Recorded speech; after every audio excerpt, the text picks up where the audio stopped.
La question suivante, la personne vient de spécifier que c'était une question pour les professeurs, alors on va essayer de donner notre expérience de prof.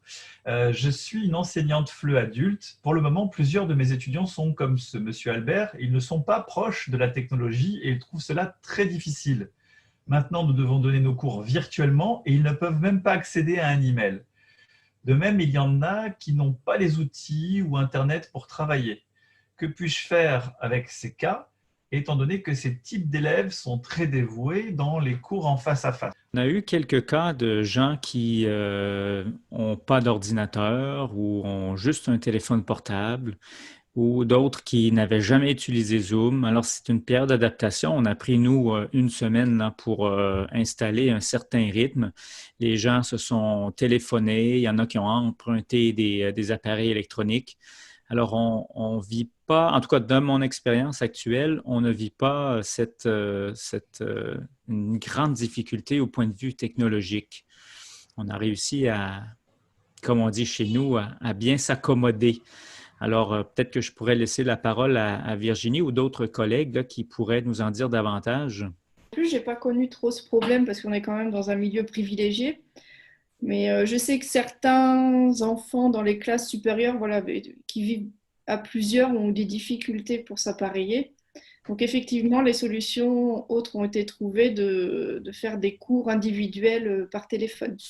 Il y a un gros focus sur la visioconférence là qu'on est en train de faire nous aussi, sur Zoom ou pas Zoom. Il y a plein de plateformes extraordinaires que je vois moi-même et les personnes avec qui je travaille sont en train d'utiliser toutes ces plateformes. Je voudrais un petit peu désanctifier tout ce matériel. Moi, j'ai commencé à travailler, à collaborer à des cours à distance il y a 15 ans. Et ces cours à distance, c'était du papier, du crayon. Papier, crayon, on envoyait des choses. Alors, vous allez me dire, ça va être peut-être un peu lent pour faire travailler nos cours si on doit envoyer du courrier, mais c'était le téléphone. Et il y a des sociétés, des boîtes à langue qui se sont développées uniquement par le cours au téléphone.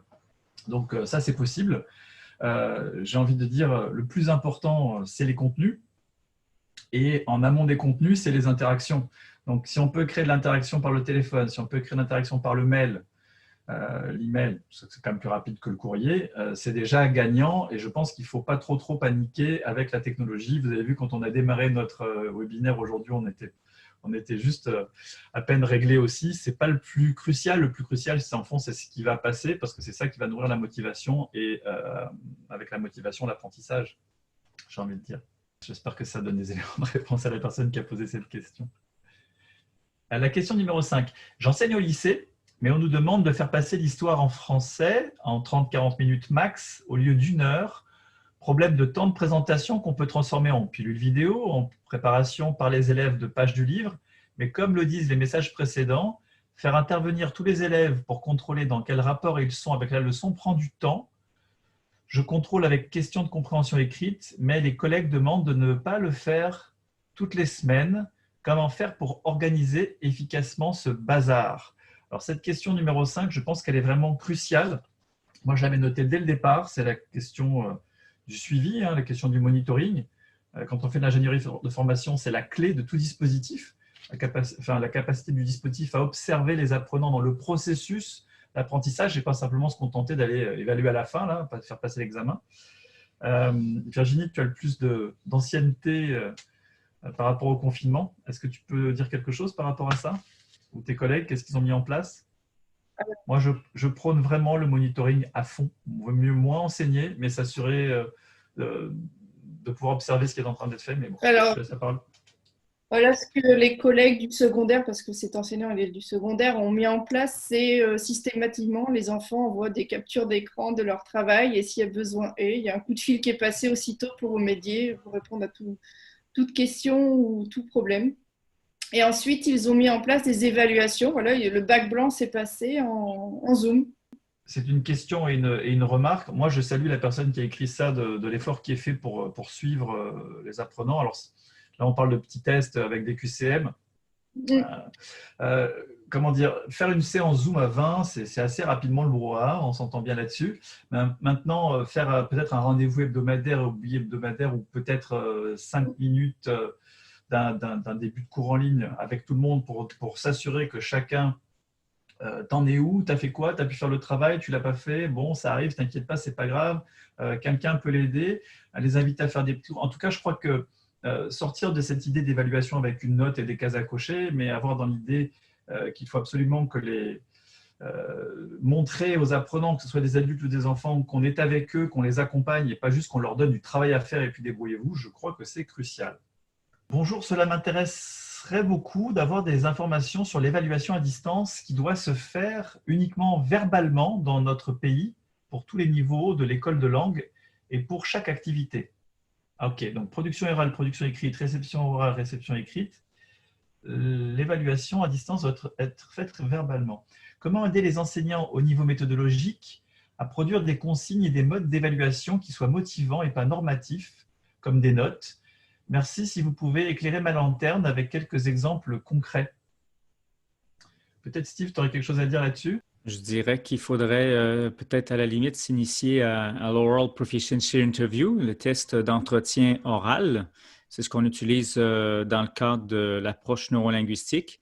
Il s'agit d'interactions orales où autour d'une dizaine de minutes, on va poser des questions du plus simple au plus complexe pour voir jusqu'où l'apprenant peut aller en utilisant évidemment des critères pour justifier les niveaux. Ça peut être les constructions des phrases, les types de verbes, la possibilité de faire des phrases complexes, des phrases simples. Peut-être on pourra en reparler dans un autre webinaire, par exemple, sur l'évaluation. Oui, parce qu'avec l'OPI dont vient de parler Steve, en fait, on est vraiment uniquement à l'oral et sur un temps relativement court. Après, une autre entrée qui peut peut-être vous être utile, c'est par rapport à une tâche donnée, qu'elle soit orale ou écrite, de lister finalement les composantes de compétences qui sont visées. Certaines peuvent être linguistiques, certaines peuvent être langagières, d'autres peuvent être strictement pragmatiques. Et à partir de cette liste de composantes de compétences, que l'apprenant doit connaître en amont, évidemment, de la tâche qui lui est donnée, on va pouvoir en aval avoir une évaluation qui va être plus objective et qui va être aussi qui va accompagner une démarche formative. Voilà, c'est des choses qui sont assez classiques en ingénierie de formation en général. C'est des choses qu'on trouve dans un certain nombre de manuels dits perspectives actionnelles. C'est aussi des choses que nous, on fait quand on a des demandes d'évaluation par rapport à des projets en approche neurolinguistique. Question numéro 7 d'un enseignant en collège, qui est en France en collège. J'aimerais connaître les enjeux psycho-affectifs d'un élève préadolescent étranger arrivant en France, qui ne maîtrise donc pas correctement la langue et qui se retrouve à devoir suivre des cours à distance en français sans maîtriser pleinement les codes du pays dans lequel il vient d'arriver. Ce sont d'ailleurs ces élèves qui, chez nous, ont pour la plupart disparu de nos radars. En gros, on nous dit que voilà, les enfants immigrants ou enfants d'étrangers, c'est eux qui sont les plus décrocheurs. Attention.